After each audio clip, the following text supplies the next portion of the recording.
one of the biggest difficulties when you're starting something new is that people are always going to compare your current new project with established projects. And it can be very demotivating if you're not sort of aware of what's going on with that. So this is something that's kind of super up for me right now with my YouTube channel. And the reason is that sometimes my friends or some of my blog readers will come and see my YouTube channel and be like, oh, that's rough. I'm sorry you're having such a hard time. And the reason is I have 79 subscribers on my YouTube channel, and I have about 20,000 subscribers on my blog. And so people will come and look at my YouTube channel and compare it to my blog and think that it's maybe a failure of a project, think that I'm disappointed in it, and things like that. And, I have to be honest, like, I actually am having a lot of fun with my YouTube channel, and one of the hardest things to deal with for me personally is actually this sort of pity that comes from other people. I guess I had been emotionally prepared for like trolls and like people who are gonna like attack me or say I was an asshole or whatever. And for the most part, everyone's been super nice. But every now and then, and especially kind of in person talking to some of my friends, a lot of them have just sort of assumed that my YouTube channel is not going very well. And I don't really see it that way. Because what I know, which they don't know or they don't think about, is that my blog is a lot older than my YouTube channel. My blog, I've been blogging for, coming up to 20 years now, but I had been blogging for at least 10 years before I saw any sort of success or anything success in the conventional sense with my blog. And I know that, and I have that memory. Just for funsies, I kind of went and I dug up some of my earlier blogs. So I think this is the first blog I ever wrote in was my live journal.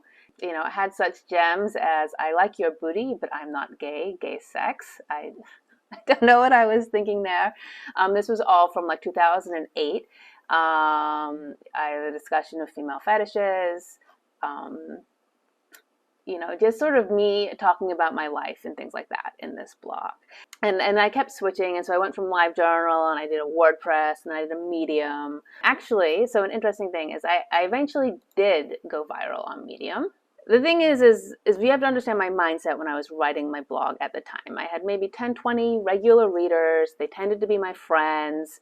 And I used my blog as a sort of emotional catharsis where I had issues that were often sexual issues that I was evaluating, and I would just sort of write a brain dump of it and just get it out there. So I write this Medium blog, and the title of it was What I Learned from Dating Women Who Have Been Raped. It was kind of an emotional piece for me to write too. I was processing some of my own sexual trauma at the time, and I put it out there, shared it with some friends.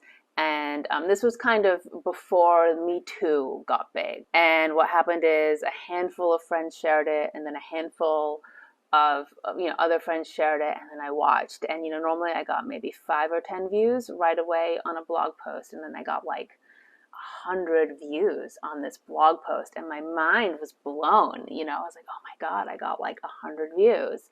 And then I got like 1,000 views, and it was absolutely crazy to me. And kind of by the time that this post was finished doing it, I had gotten like 400,000 or something views on it, so close to 500,000. If you look now today, it has had about just over 500,000 views. And this was a very big deal to me at the time, and I didn't see it coming, and it wasn't why I wrote in my blog at all. But it did kind of poke me in a direction of moving my blog to being sort of this personal thing, to being this thing I wrote with an audience. And, that wasn't completely a good shift for me, actually. It became a lot harder for me to write in my blog. There's this part of me that when I look back at my old sort of live journal, there's part of me that like misses that. Like I was so honest in it, so brought up like these real feelings that I had, and I was so unself-conscious because the only people who were reading it were my friends.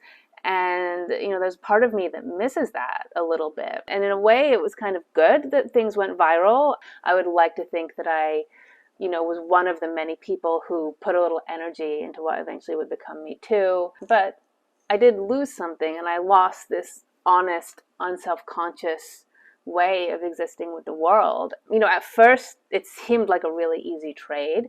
I started writing more posts, and some of them even were bigger than that original post that I did. And I would get this really narcissistic satisfaction out of watching some of my blog posts and watching some of them get a lot of views and things like that.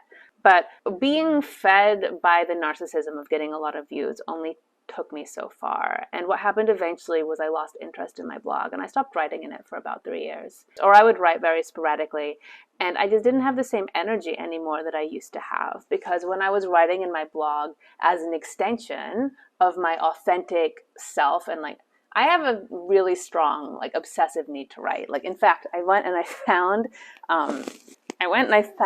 some of my journals. I have 5 stacks of cute little journals like this on my floor. And what happened is when I stopped writing in my blog, I started writing more privately for myself.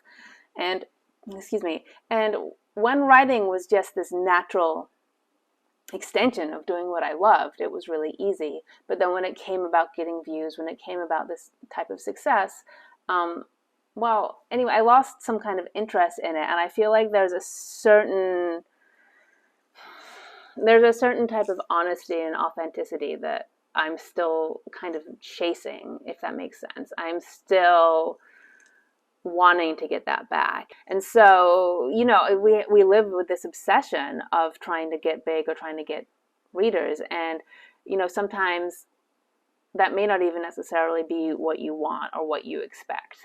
Yet we are always judged through that lens. So I guess the whole point of this is, for me right now, my YouTube channel is actually in a really sweet state. I have some people who seem to watch it regularly, who are really nice. They give me really insightful, thoughtful comments. I still don't really know what I'm doing. Should I add music? Do I not add music? How do I edit this? And it's this very kind of exciting phase for me. And I like it a lot.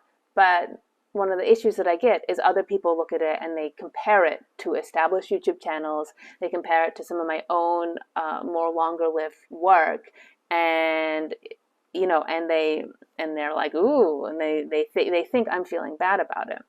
But the thing is this is really, really common, and I see this happen all the time, actually, in my professional work as well. So I'm a programmer, and I'm a programmer for very early stage startups. And what this means is that this startup does not have an audience yet. They don't have a user base, and they're trying to make something new.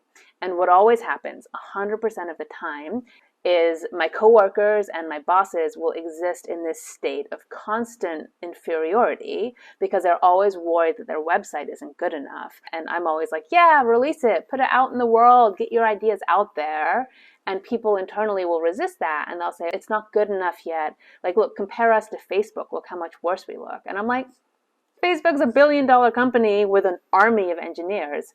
We're not going to look as good as Facebook when we release. This expectation that you're supposed to be as good or as established or whatever as people who've been doing this for ages, it can be a real impediment to people getting stuff out there. And even though people know this, or they think they know this, when they go through the emotionality of putting out something that's a little bit underdone, when they get a little bit of criticism from people comparing them to established companies, they fold. I think that what really differentiates a successful project and a non-successful project of any kind is how well do you exist indefinitely in this state of suspense? How long can you be okay not getting external feedback that you're doing a good job and keep doing it anyway? Because if you can do that for long enough, you'll be successful.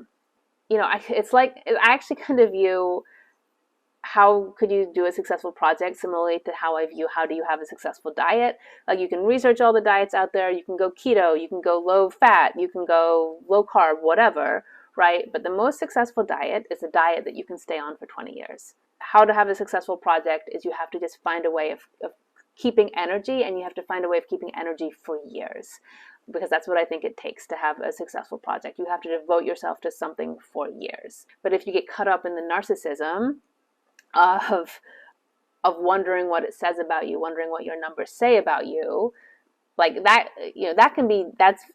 that can be very demotivating, and it can be very demotivating, if you don't have it, but in my experience as well, even when I actually was getting a lot of views on my blog, that was very demotivating also, because I was no longer creating for the love of creation. I was creating because I wanted to get that narcissistic feedback. And eventually, I stopped writing in my blog, and I had to find a way to try not to worry about that so much. And I'm still working on that a bit, and it is why I do find my blog harder to write in nowadays than I find it easier to make a YouTube video than I find it to write in my blog, interestingly. But as much as you can, I would say try not to get caught into the narcissism trap, and instead try to focus on the joy of just creating something. And don't worry if it's not perfect. Like, nothing's perfect, All right. That was my final thought. See you next time. Bye.